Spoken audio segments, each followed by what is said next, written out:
tonight we're going to have a lesson that deals with something that I think is something that's interesting to me, and it's a comment that a lot of people make. And probably all of you have heard folks say, they'll look at someone and say, well, he's more of a Christian than so-and-so, even though this person, in some cases, I've actually heard that statement made about people who were Jewish, and say, well, he's more of a Christian than members of the congregation there. And what people are usually saying by that is this. They're usually saying, well, the most important part of our service to God is our moral behavior. That's the most important thing. Well, I want to ask you the question, is there a most important part of our service to God? Is there a most important part? Can we say that this is the most important part of our service to God? Well, something we talked about a little bit this morning, we can answer that yes if we're speaking of our motivation. The most important thing is the motivation. What is it that motivates us to serve God? It's kind of interesting. And a lot of people don't understand the question that was asked by the lawyer in Matthew chapter 22 about, Master, what is the greatest commandment of all? Here's the facts. The Pharisees, and this man would have been either a member of the Pharisaic or the Sadducean delegation there, because they were the two people involved. They'd kind of put their heads together. And it seems that he's probably a Pharisee, because it says the Pharisees had heard that he put the Sadducees to silence, and they were gathered together. So they get together with these Sadducees that had been put to silence, and we try to find something we can trip him up on. So one of them, which was a lawyer, which most likely was a Pharisee, asked him a question, tempting him and saying, Master, which is the great commandment in the law? Now to us, that really doesn't have any significance. But if you were to go back and study the historical period of time in which this question was asked, it does have a significance. The lawyers, the scribes, were like lawyers and scribes always are. Among themselves, they would have conversations. And one of the conversations they had is, well, what's the greatest commandment? And they would have long and extended arguments and debates about what was the greatest commandment. And one of them would pick something like the Sabbath, and one of them would pick something like the sin offering or the offering on the Day of Atonement. And they would argue for that, and they would argue at length. So when Jesus was asked this question, they suspected that he would give something that would be controversial, and that they would be able to jump on and pit each other against each other, pit these people against each other. That's what they hoped for. That's what he means when he said he tempted him. He was putting a question before him that wasn't looking for an answer. It was looking for a means of accusing him of some wrongdoing, or of putting him in a bad light with a certain group within the community. But Jesus didn't take the bait. And here's what he said. Thou shalt love the Lord thy God with all thy heart, with all thy soul, with all thy mind, which is taken from the book of Deuteronomy, I believe, chapter 6. This is the first and great commandment. Well, what did it have to do with? It had to do with motivation. It didn't have to do with specifics at all. He wasn't talking about the Sabbath. He wasn't talking about sin offerings. He wasn't talking about the Passover. What he was talking about was why we do what we do. And that's the most important thing, he said. Why? He even went on to give him a bonus. He said the second is likened to it. Thou shalt love thy neighbor as thyself. On these two commandments hang all the law and the prophets. So it's interesting. Well, if you look in 1 Corinthians 13, in verse 1 through 3, when the Apostle Paul was talking to the people about spiritual gifts and how they would be handled and how long they would last and all those things, what brought all this up was the idea, if you look in chapter 14, what really had brought this up was that these people were upset in chapter 12 and again in chapter 14. They were... Many of them thought that, hey, we're looking for the most glamorous gift. It's like this. if you ask for a list of people that if you were to ask a question today, who is the best known individual in the United States, you know it probably would not be the president. Probably would not be the president. I know it wouldn't be the vice president because I've seen many interviews where they go out on the street and ask people who the vice president is, and a lot of folks don't know. But I will guarantee you almost that one of, if not the best known people, would be an athlete or an actor. Maybe it'd be Peyton Manning. How many people do you know who don't know who he is? Even if they're not sports fans. I mean, that's kind of where we are. Well, these people were looking at spiritual gifts, and they said the same thing. They said, you know, here's the one that really gets us, this speaking in tongues thing. Boy, that's really intriguing. And so they kind of elevated that. That's the one they wanted. Everybody wanted to be able to speak with tongues because they said, man, this makes us kind of a celebrity. And so the Apostle Paul is kind of dealing with these spiritual gifts, and he says this. He said, though I speak with the tongues of men and of angels and have not love, I am become a sounding brass and tinkling cymbal. And he goes on to look at other spiritual gifts as well. And though I have the gift of prophecy, I understand all mysteries, all knowledge. And though I have all faith so that I could remove mountains and have not love, I am nothing. And then he skips off from that to just general benevolent acts and said, though I bestow all my goods to feed the poor, and though I give my body to be burned and have not love, it profiteth me nothing. So I think you could safely say that he is in agreement with Jesus Christ on that matter.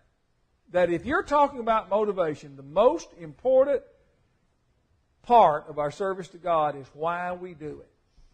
Why are we doing whatever it is that we're doing? Are we doing it because we love God and want to be accepted in His sight? We mentioned in Bible class this morning 1 John chapter 5, and I want to go over there and read 3 verses and think with you about what he says in this particular case, because it backs up what we're saying. Whosoever believeth that Jesus is the Christ is born of God, and everyone that loveth Him that beget loveth also Him that is begotten of Him. That is, if you love God, you love Christ. But this we know, that we love the children of God when we love God and keep His commandments. For this is the love of God, that we keep His commandments, and His commandments are not grievous. So we can answer the question and say yes, that the most important part of our service to God is why we do it. Do we do it because we love God? But if we're speaking of specific acts of obedience, the answer is a resounding no. We can't say that there's one part of our service that's more important than others. Because if you look back to the rich young ruler in Matthew 19, and he comes to Jesus and he wants to know, well, Master, just look at the question that's asked. What good thing must I do that I may inherit eternal life? Is basically the question. That's a paraphrase of it, but that's the question that he asked as he comes here to Christ. He said, what good thing shall I do? Well, here's what Jesus said. I callest thou me good. There's none good but one, that's God. But if thou wilt enter into life, keep the commandments, plural. He didn't say, here's one thing you can do, but you keep the commandments. And it's interesting that in James chapter 2, that James actually elaborates upon that. He gives an illustration that uses that as a focus point. He's talking about respect of persons and how folks just kind of take for granted everybody respects persons. That is, we treat people differently based upon certain things about their life, whether their race, their sex, or their age, or whatever. He said, whosoever should keep the whole law and yet offend in one point, he is guilty of all. He that said, do not commit adultery, said also, do not kill. Now, if thou commit no adultery, yet if thou kill, thou art become a transgressor of the law. So what he said was that basically, no, there's not a most important part of God's law. That God gives commandments, He expects them all to be obeyed. And that's what He's saying. and we need to understand. Now, why you do it? That's important. And there's one thing that makes it either acceptable or not. That's if you do it because you love God. But what you do, you can't say, well, you know, God, I obeyed this part, but I don't really get too excited about that. Can't say that because I don't think that's important. Now let's think about it a little bit. A lot of people argue that things that are doctrine are not important. That's a common argument. People say, well, that's just a doctrinal matter, and that doesn't really matter. And you hear that all the time. I mean, you hear it's a constant thing. You can just listen to conversations of people about religion. That's a very common thing for people to say, oh, that's a doctrinal issue. That really doesn't matter. A lot of folks don't know what doctrine means. That's a lot of the problem. You know what doctrine means? It means teaching. That's all it means. It's not a fancy, highfalutin word. It's just a plain, simple word that is very common. It's the teaching. So what you're saying when you say that is you're saying, well, whatever Christ taught is not important. That's what you're saying. No, that's not true. Whatever He taught is important. And we need to realize that. So let's look at a few verses to see if that's true. Now, what does God say about the importance of doctrine? That's what I want to do over the next few minutes, and then we have a final point I want to make. You know, it's interesting to me. It is the doctrine delivered to us by the apostles which enables us to be a child of God. Look over to Romans chapter 6 and look at what is stated there in verse 16 through 18.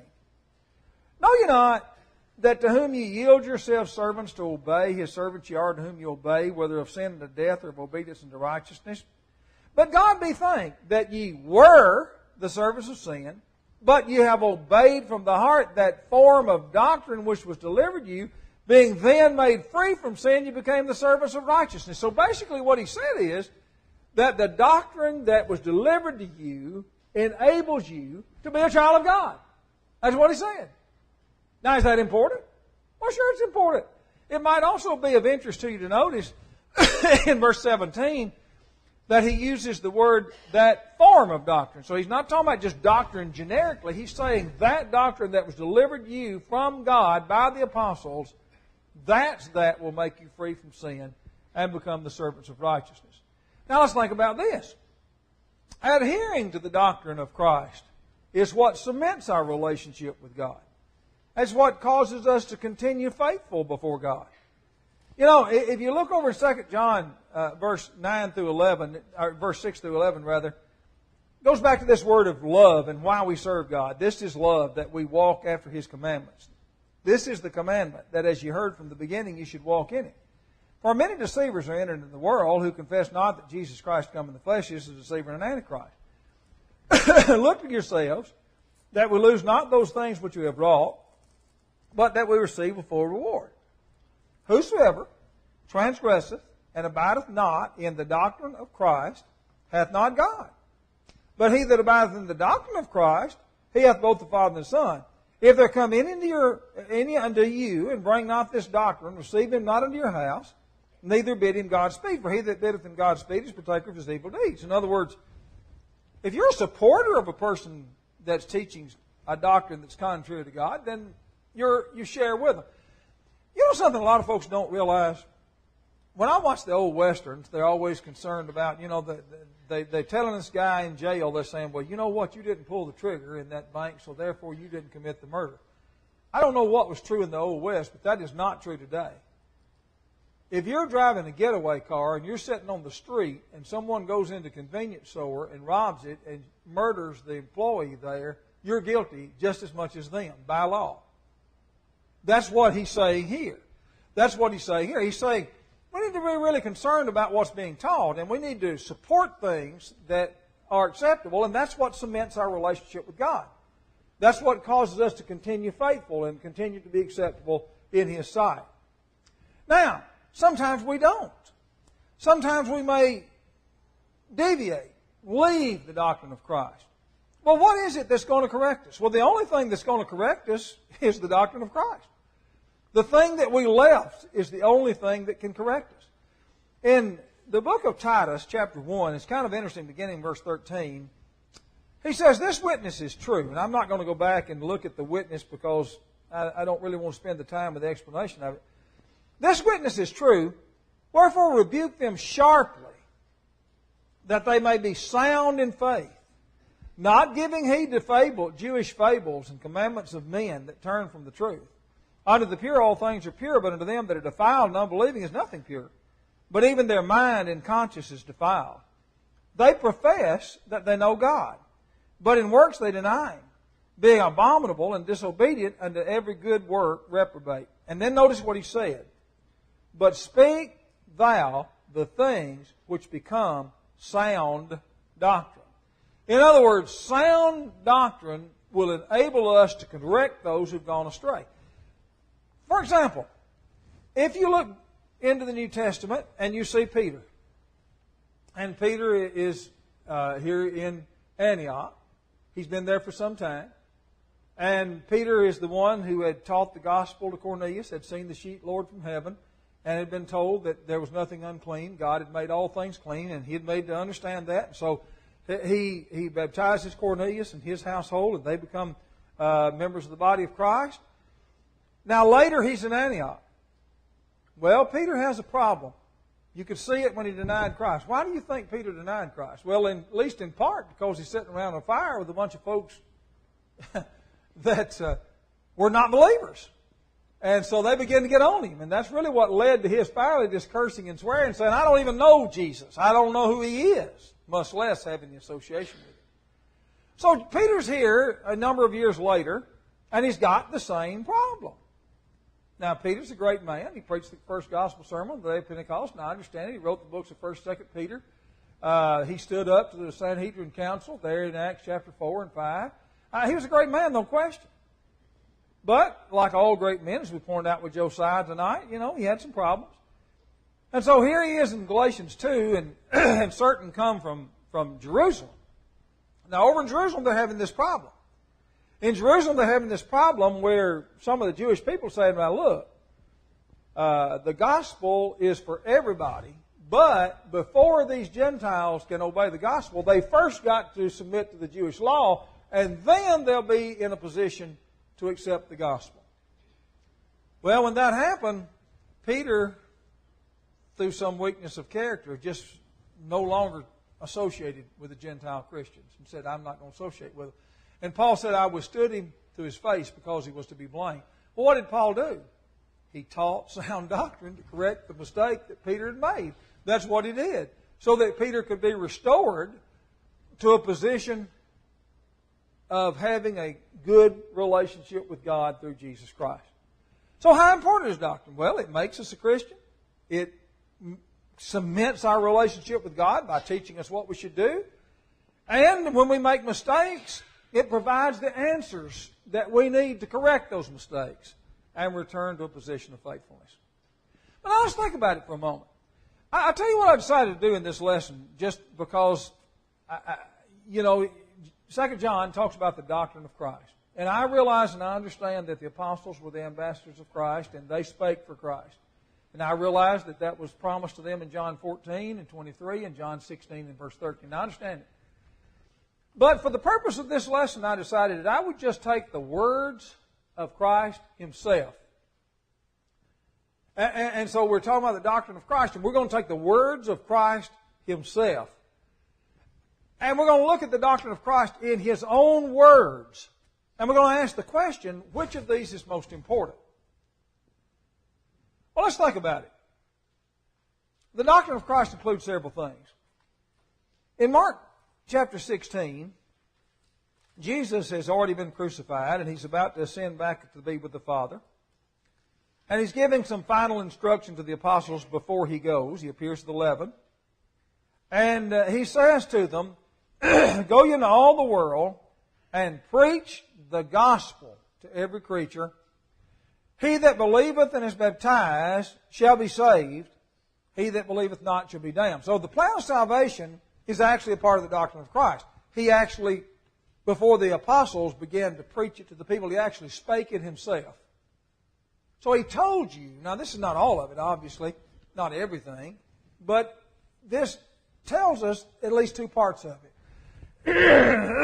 There is faith and there is baptism required. Now, that's important. Because if you say that in today's world, a lot of people say, oh, that's a doctrinal matter and that doesn't matter. That doesn't count. That's not an important thing. That's just how you become a member of the church that you're a part of. But I didn't say that. Jesus said that. What about acceptable worship? People in today's world think you can have any kind of worship you want. And you can find, basically, you can look at churches that claim to be Christians and you can find any kind of worship you want. It doesn't make any difference. Sometimes you see churches that will have two two kinds of worship. They'll have the worship that's traditional, and then they'll have the worship that is contemporary. Well, what that usually means is that the first will try to adhere to the Scriptures to some degree, and the second doesn't, because we want to please everybody. But here's what God said, what Jesus said about God. Jesus said God is a spirit, and they that worship Him must worship Him in spirit, and that would mean that they have to have their heart in it. But He said something else, and in truth. And if you go to John 17:17, He said, sanctify them through Thy truth, Thy word is truth. So you can understand that what He's saying is that here's the doctrine of Christ. The doctrine of Christ is if you're trying to determine how to worship God, you want to search the truth, and you'll discover what God expects to be done in service to Him. You know something that's really interesting? A lot of people don't realize. You ought to study it sometime because it is an interesting occurrence. When the tabernacle was built under the direction of Moses, and you look in Hebrews 8 and it talks about that the true tabernacle has to be built according to the pattern too. But when the tabernacle was built under the direction of Moses, a lot of people don't realize it, but God, there was all kind of intricate design on the tapestry that was used. This was a tent that had actual cloth on the outside of it. And when they put it up there, it was very intricately designed. If you read it carefully, you'll find that basically the men who were the workmen who were producing that product were acting under inspiration. That they actually were doing, they didn't know what they were doing. God was causing them to do exactly those things. So you think how important it is. If we're going to worship God, we'll worship according to His details that He has given. Details about the church. You know, when you start talking about the church and what kind of organizational framework it has to have and what its work is, most people say, it's not important. It really doesn't matter. We all just have different ideas and we can do whatever we please. But I want you to read the general statement that's made by Jesus when He was talking to Peter in verse 17, verse 18, and 19 of the book of Matthew 16. You know, that asked this question, whom say men that I am? And people said, well, some people think you're John the Baptist, some think you're Elijah, and others think you're Jeremiah, one of the prophets. And Jesus said, to whom say ye that I am? And Peter answered and said, Thou art the Christ, the Son of the living God. And that was based upon that Jesus said this. Blessed art thou, Simon Bar-Jonah. A lot of people don't understand that Bar-Jonah just means Simon, son of Jonah. For flesh and blood hath not revealed it to thee, but my Father which is in heaven. And I say unto thee, that thou art Peter, and upon this rock I will build my church, and the gates of hell shall not prevail against it. And I will give unto thee the keys of the kingdom of heaven. Now what are keys for?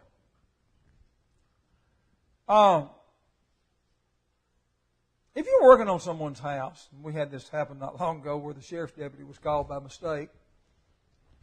But if you were working on someone's house, and you were in there working, and the sheriff came up, and they didn't, maybe an alarm system had gone on, they couldn't get in touch with the people.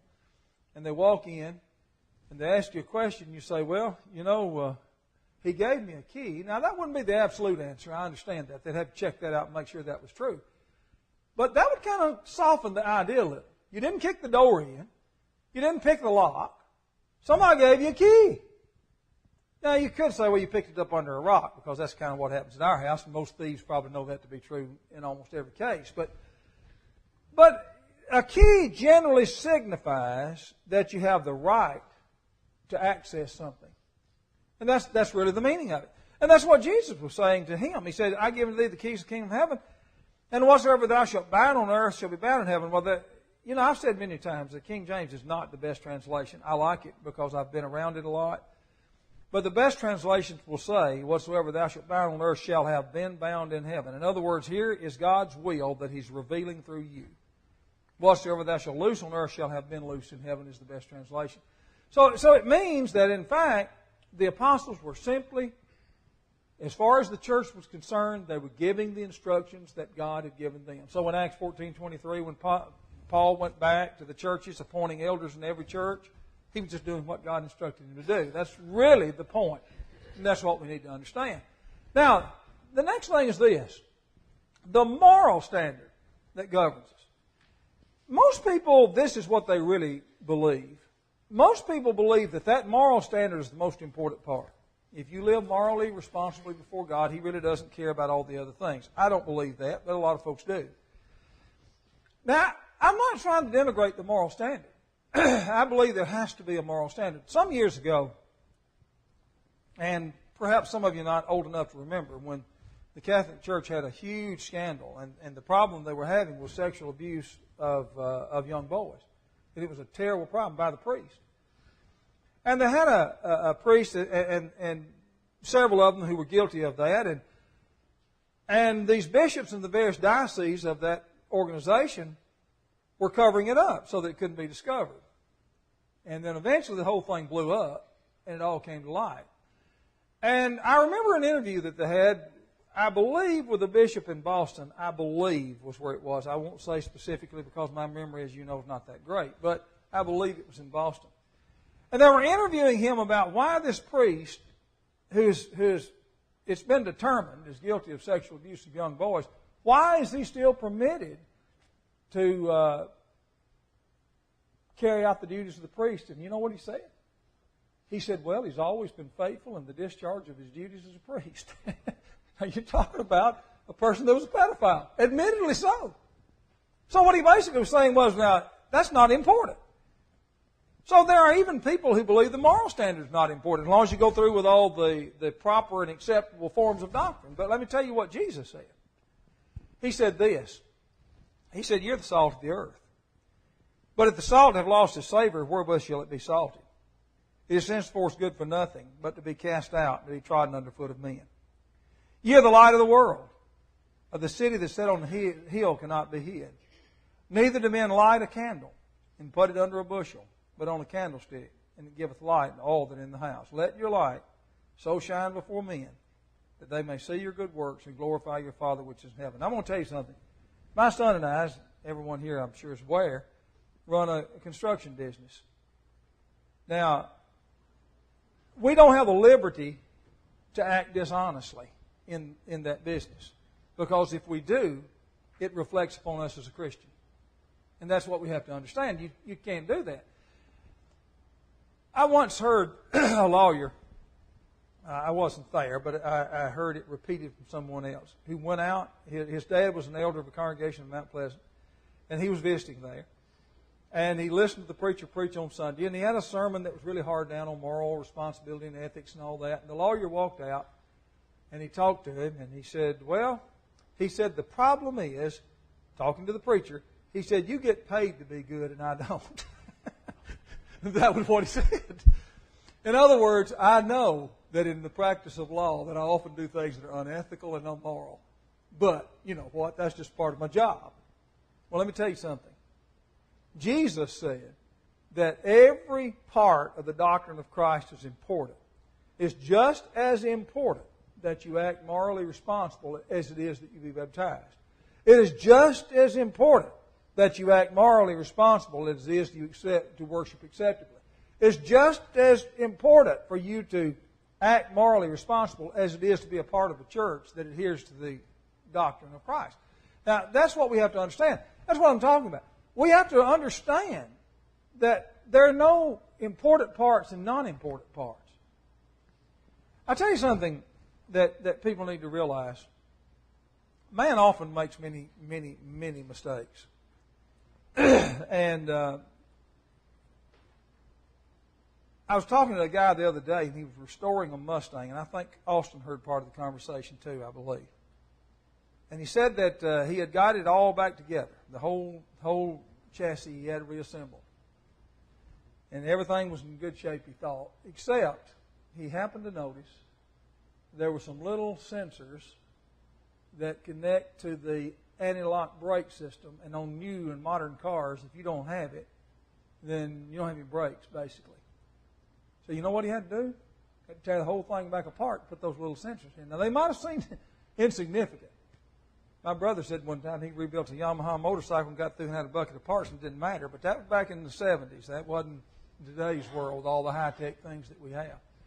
But the fact is that you can't look at something and say, that's not important. If you look at God's Word, there are no unimportant parts of it. Well, why? Why are all these things important? Well, Jesus said something, and I tell you, if Jesus said this, then I know I need to be saying it because He was the Son of God. In John 7, in verse 16, here's what Jesus said. He said, "My doctrine is not mine, but His that sent me. If any man will do His will, he shall know of the doctrine, whether it be of God or whether I speak it of myself." And what point he's making is this. The reason the doctrine of Christ is important is because it's not mine. You know, I try very hard not to say to people, well, you know, over at my church, because in the New Testament, there's only one person who could that I've ever read of who could really correctly say over at my church. And that would be Diotrephes in 3 John. Now, Diotrephes could say, hey, it's my church, because I'm throwing everybody out that doesn't agree with me, and I don't have anything to do with the apostles, and I'm doing what I want to do, so it's mine. But if I come and I'm going to practice the truth as God revealed it through His will, it's not mine. I can't think of it as mine. It doesn't belong to me. I used an illustration one time, and I got a real rise out of it. I don't know if Clarence still does or not, but at one time he owned really nice trucks. Now he still has a nice truck. He just hadn't traded in a long time. He used to trade. He would just keep them a few years and buy another. One thing that I don't think he ever did, I ever saw in it, is haul something in it. And I said this in an illustration one time. I said, what if I borrowed Clarence's truck, knowing and understanding that there's no way he'd haul a load of dirt in it? What if I borrowed his truck and I said, well, I'm going to haul a load of dirt in it? And he answered me right quick after church what would happen in that event. It's his. He makes the decisions. It's not mine. I don't make the decisions. You know, people need to understand that. They need to understand that Jesus bought the church with His blood, according to Acts 20 and 28. It belongs to Him. In the New Testament, we find that we're bought with a price. We don't, you know, we are at His disposal. And whatever He instructs us. And that's why a doctrinal matter is so important. I kind of thought that would be a good lesson to be to go along kind of with the lesson we had this morning. I thought they would kind of go along well together because they're very similar in content and approach it from 2 different directions. But it's an interesting thought, and you need to think about it. There are a lot of folks who think that there are things that are important and things that are not in God's Word. Well, there are not. If it's there, it's important. I have learned the hard way that, you know, instructions from a manufacturer are pretty useful. And the reason I've learned that is because I have a tendency not to follow them. I have a tendency to just throw them on the ground and start assembling. And then when I get to a point and I realize this is not working, then I go back and pick it up. And then what I find is I got to go back and disassemble everything I assemble because I didn't follow the instructions. Just think about it. God has given His Word, and we need to pay some attention to it. We're going to sing a song of encouragement. Think about it. We have talked about the gospel plan of salvation, both this morning and this evening. We certainly would have you to think about it as together we stand as we sing.